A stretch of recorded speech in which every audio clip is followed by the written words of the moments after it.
Car के तौर पर जुड़े। ये देखिए, हमने पोल्स दिखाए और पोल ऑफ पोल्स भी दिखाए। महा एग्जिट पोल जारी है। सर, पहली रिएक्शन आपकी, मानने को तैयार नहीं है अपने हिसाब से, अगर ये एग्जिट पोल का अनुमान नहीं आ रहा है। पहला अनुमान आपका, या कहें कि पहला रिएक्शन आपका, क्या कहेंगे मिथिलेश जी इन एग्जिट पोल पर? देखिए, एग्जिट पोल में एक दो एग्जिट पोल में कांग्रेस को आगे दिखाया गया है। तो सबसे पहले तो यह है कि क्या सिर्फ एक सचिन पायलट 54,000 से बड़ी जीत दर्ज करने जा रहे हैं। यूनुस खान से पिछली बार जीते थे। क्या अशोक गहलोत जो पिछली बार 45,000 वोटों से जीते थे, उससे ज्यादा जीतते जा रहे हैं?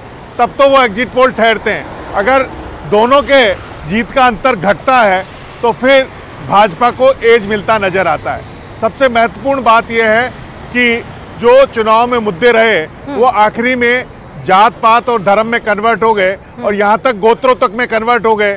उसको कैसे कंट्रोल करेंगे? हाड़ौती इलाके में जो ओम शांति का नारा चलता था, उसको भाजपा ने ब्रेक किया और मर्दों वाले प्रदेश के जो शांति धारीवाल के सदन में बयान थे, उसको प्रधानमंत्री नरेंद्र मोदी ने पूरी तरह भुनाया।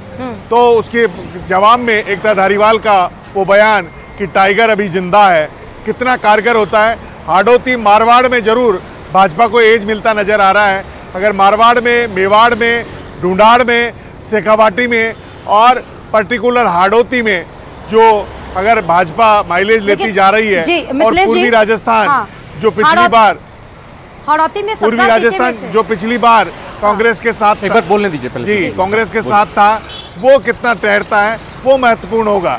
जी, हाड़ौती की आप बात कर रहे हैं तो 17 सीटों में से बीजेपी आगे है और कांग्रेस पीछे जा रही है। हाड़ौती और मारवाड़ की बात कर रहे हैं, अगर बीजेपी की यहाँ बढ़त होती है तो एग्जैक्ट जो एग्जिट पोल में हम आंकड़े दिखा रहे हैं, क्या हम उसको मान सकते हैं कि 3 तारीख को एज इट इज वैसे ही आएंगे आंकड़े? देखिए, 3 तारीख को जो नतीजे आएंगे वो जिस तरीके से राजेंद्र राठौड़ और भाजपा के नेता बयान दे रहे थे, राजेंद्र राठौड़ ने तो हाउस में खड़ा होकर कहा था कि मैं दावा कर रहा हूं 150 से ऊपर आएंगे, लेकिन अब कह रहे हैं 130 तक आ जाएंगे। तो ये जो बयानों का चेंजेज हो रहा है, ये कहीं न कहीं बता रहा है कि वोटों में जो बीजेपी से भी कई गलतियां हुई है। जो कांग्रेस का परसेप्शन था, जब सरकारी ऑफिसों में सोने की सिल्लियां निकल रही थी, तो करप्शन के परसेप्शन को पूरी तरह सेट नहीं कर पाए। तो सीपी जोशी और सीपी जोशी, राजेंद्र राठौड़, वसुंधरा राजे मान लीजिए मौन थी, तो जनता में वो पूरी तरह नहीं ले पाए और कई पैराशूटर टिकट बीजेपी ने बांट दिए। वो तमाम चीजें कहीं न कहीं बीजेपी की सीटें कम करती नजर आ रही है। कि ठीक है, प्रधानमंत्री नरेंद्र मोदी ने जो रोड शो किए और जो एक माहौल बनाया, उससे भाजपा आज माहौल बनाने की नजर आ रही है। आपने यहाँ पर बात की और जैसा श्रुति ने कहा भी, अगर हम रीजन वाइज देखें यहाँ पर सर, एक बार ढूंढाड़ की अगर 54 सीटों का भी यहाँ पर जिक्र कर लें, क्योंकि जयपुर और उसके आसपास यहाँ बीजेपी की तरफ से स्ट्रेटेजिकली कैंडिडेट्स को खड़ा किया गया। पिच पर खेलना पड़ा, मोदी की गारंटियां देनी पड़ी, तो दोनों की गारंटियों के बीच में जनता ने किसको वारंटी दी है 5 साल की, ये 3 तारीख को पता चलेगा। मिथिलेश जी, आवाज आ रही है क्या आपको? होगा क्योंकि जी हाँ, मैं राजस्थान के पहली बार भाजपा में कोई चेहरा ऐसा नहीं है जो मुख्यमंत्री का दावेदार है। तो मोदी जी का चेहरा और कमल का फूल, इधर अशोक गहलोत, दोनों में से जनता ने किसको चुना है। लेकिन निश्चित रूप से भाजपा आज थोड़ी नजर आ रही है आगे की तरफ, जो तमाम एग्जिट पोल है। लेकिन अगर दोनों फंसते हैं तो जो तीसरा फैक्टर है, जो बहुत इंपॉर्टेंट फैक्टर होगा, जिसमें इंडिपेंडेंट, आरएलपी, बीएसपी, क्योंकि पिछली बार की सरकार भी हाथी ने ही खींच के हाथ को सत्ता तक लेके गई थी। तो बीएसपी, आरएलपी, एएसपी का गठबंधन, अगर दोनों सरकारें बीजेपी और कांग्रेस अगर अंडा, क्या मिथिलेश जी आपको अभी लग रहा है कि किंतु परंतु रहेगा 3 तारीख को? क्या आपको अभी भी लग रहा है किंतु परंतु रहेगा? पोल में ऐसा है, लेकिन एग्जिट पोल एग्जैक्ट नहीं होते हैं, क्योंकि इसकी शुरुआत हमको पता है 15 फरवरी 1967 को नीदरलैंड से हुई थी। उसमें कुछ लोगों का सैंपल सर्वे किया जाता है, तो उसको पूरी तरह नहीं मान सकते।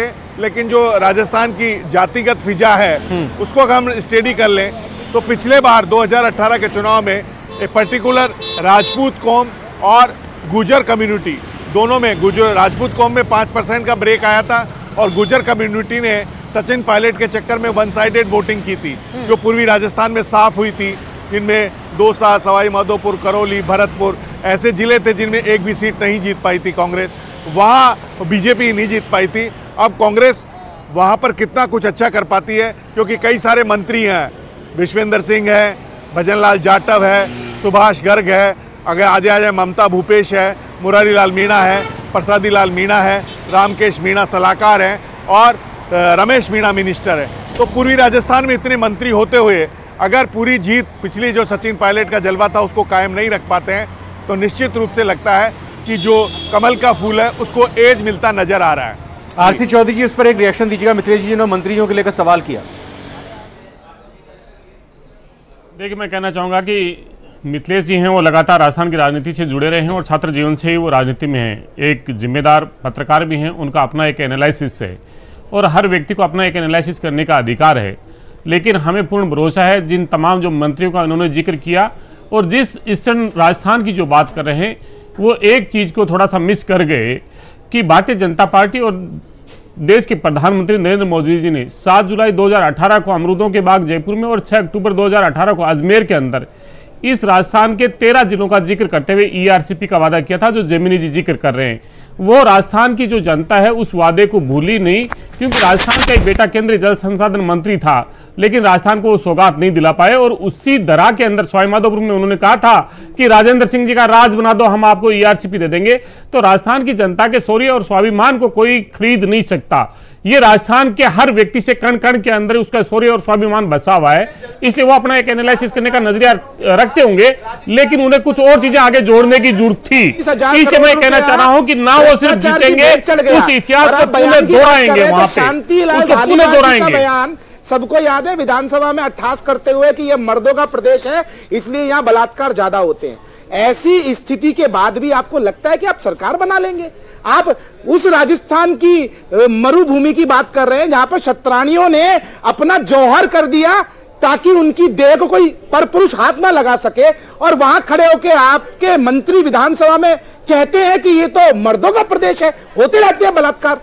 आपको कुछ थोड़ा सा ज्ञान है, समझते हैं?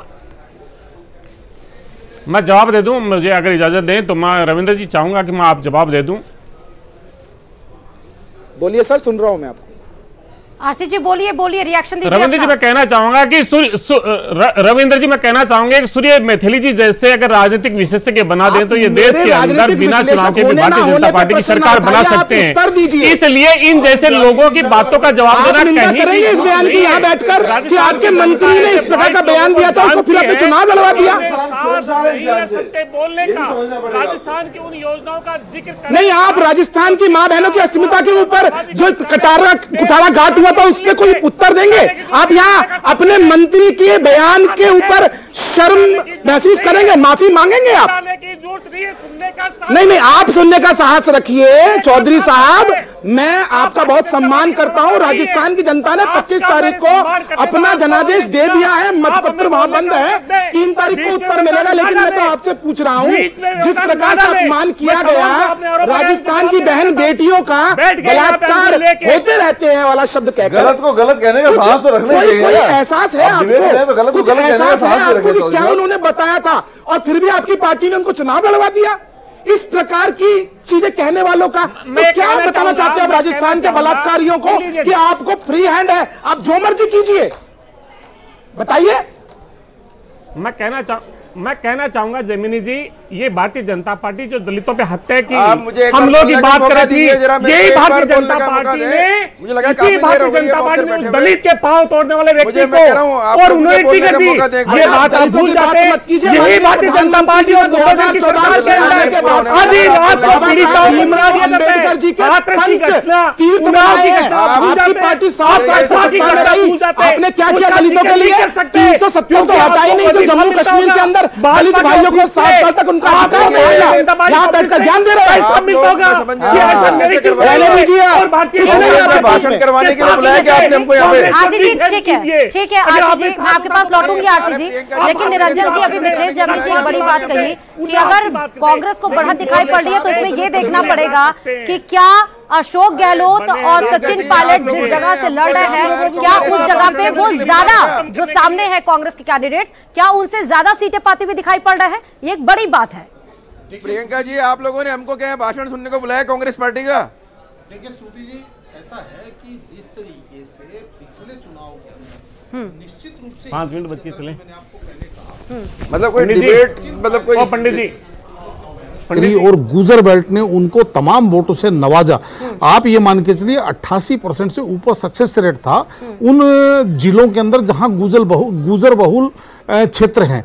लेकिन बावजूद उसके उनके बाद में जिस तरीके से सचिन पायलट जी का अपमान हुआ, तो शायद सचिन पायलट जी ने बहुत धैर्य का परिचय देकर के उस चीज को स्वीकार कर लिया, क्योंकि जब नाराज होकर के ये चीज कौन आदमी स्वीकार कर सकता है कि जब वो नाराज होकर के मानेसर गए, उस टाइम वो उप मुख्यमंत्री और प्रदेश अध्यक्ष दोनों थे, लेकिन जब वहां से वापस आए तो वो केवल एक विधायक बन करके आए। तो कहने का तात्पर्य ये है, मेरे को ऐसा लगता है कि ये जो समाज है, गुर्जर समाज है, ये इस मान सम्मान को शायद भूला नहीं है। और इस बार आपको ये भी मैं बता दूं कि कई मंत्री और बहुत सारे विधायक भी, कई मंत्री भी इस बार हारने वाले, ये भी अनुमान लगाया जा रहा है। थोड़ा सा नाम बता सकते हैं आप मंत्रियों का नाम? देखिए, मैं आपको बता रहा हूं कि जिस तरीके से अभी ये जो गुजर बेल्ट है, इसके अंदर जो मंत्री उनका विरोध हुआ है, जैसे आपने देखा होगा कि तमाम जो क्षेत्र हैं, अभी खेतड़ी के अंदर मनीषा गुजर जो है इस बार लीड करती हुई दिख रही है। और इधर देखिए जिस तरीके से राजकुमार जी नवलगढ़ से उनकी सीट बिल्कुल एकदम फंसी हुई सीट, विक्रम जाखल जो है ना वहां सीट निकालते हुए दिख रहे हैं। तो इस तरीके की बहुत सारी सीटें हैं जहां पे अभी राजस्थान के अंदर मेरे हिसाब से कांग्रेस के लिए मुश्किल का समय है, और इनको बैठ करके विश्लेषण करना पड़ेगा कि इनकी कमी कहां रह गई। इन सारी चीजों को इनको मूल्यांकन करना पड़ेगा। और कांग्रेस के साथ सबसे बड़ी समस्या ये रहती है श्रुति जी, चाहे कांग्रेस के चाहे प्रदेश के प्रवक्ता हो चाहे राष्ट्रीय प्रवक्ता हो, इनकी जो बातें होती है उनका यही लबोलवाब होता है कि पूरी जिंदगी मैं यही गलती करता रहा, धूल चेहरे पे थी, आईना साफ करता रहा। और हमारे साथ सहयोगी भी जुड़ चुकी हैं, आयुषी भी हमारे साथ स्टूडियो में मौजूद है। आयुषी, तमाम एग्जिट पोल ऑफ पोल्स हमने दिखाया, जिसमें सिर्फ एक एक्सिस माई इंडिया का एग्जिट पोल ऐसा था जिसमें कांग्रेस और बीजेपी में टफ फाइट होती दिखाई पड़ रही है। लेकिन तमाम उन एग्जिट पोल के आंकड़े हमने दिखाए जिसमें बीजेपी बढ़त करती हुई दिखाई पड़ रही है, और हमने स्क्रीन पे भी ये दिखा रहे हैं, ये देख सकते हैं, जिसमें ओवरऑल अगर परसेंटेज देखें तो बीजेपी को 107 और 80 कांग्रेस की सीटें खाते में आ रही है, और अन्य के खाते में 12 आ रही है सीटें। तो एक बार देखिए श्रुति, हम अपने दर्शकों को बता दें, जन की बात की अगर हम बात कर लें तो देखिए इसके जो आंकड़े निकल करके सामने आया है, कांग्रेस की बात करें तो 62 से 85 सीट, और बीजेपी की बात करें तो 100 से 122। और यही देखिए अगर एक्सिस माई इंडिया की अगर हम बात कर ले तो कांग्रेस को 86 में से 106 और बीजेपी को 80 में से 100 और अन्य की 9 में से 18। ये जो अन्य आ रहे हैं, देखिए ये कहीं ना कहीं खेल बिगाड़ सकते हैं, क्योंकि अगर हम राजस्थान की बात कर ले तो बीजेपी और कांग्रेस में जोरदार टक्कर देखने को मिल रही है। लेकिन देखिए अभी जो आंकड़े निकल करके सामने आ रहे हैं, ये हम केवल एग्जिट पोल बता रहे हैं, क्योंकि जो एग्जैक्ट नतीजा है वो 3 दिसंबर को श्रुति पता चलने वाला है। और एक्सिस माई इंडिया की अगर हम बात कर ले तो देखिए कहीं ना कहीं यहाँ पर कांग्रेस को राहत मिलती हुई नजर आ रही है, कहीं ना कहीं अब चेहरे खिले हुए नजर आ रहे हैं। और आगे भी हम अपडेट अपने दर्शकों को देंगे, लेकिन यहाँ पर एक छोटे से ब्रेक के लिए जल्द लौटेंगे।